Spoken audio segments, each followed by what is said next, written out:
उपयोग होणार नाही. पण त्याच्यामध्ये एक असा पर्याय आहे की करू शकतो आपण की नवले ब्रिज ज्या दिशेने स्लोपने गाड्या चालतात त्यांच्यासाठी एक वेगळी लाईन करणे गरजेचं आहे.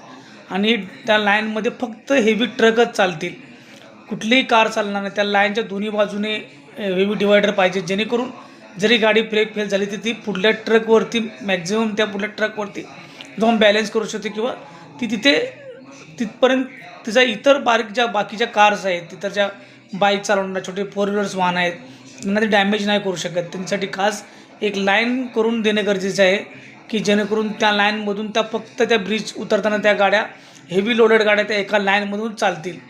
कारण त्यासाठी चेकपोस्ट करणं गरजेचं आहे. जिथून गाड्या खाली उतरतात तिथून त्यांना त्या एका लेनमध्ये सोडणं गरजेचं आहे.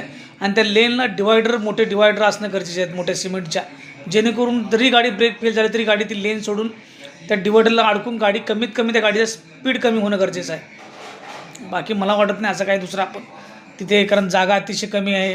असं नाही की आपण तिथे एखाद्या जसं आपण सँडचे एखादा साईडला मोठासा रोड बनवू शकतो जिथे पूर्ण रेती असू शकेल.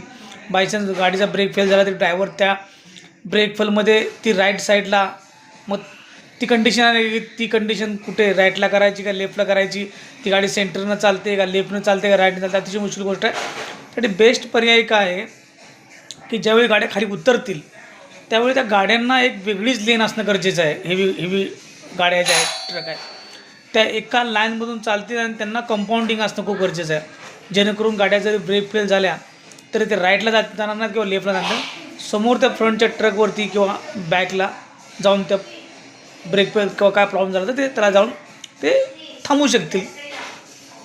बस आता हा पर्यायच एक वाटतो. पण आपल्या देशामध्ये असंख्य मोठ्या IT आहे, इंजिनिअरिंग स्कूल्स आहेत,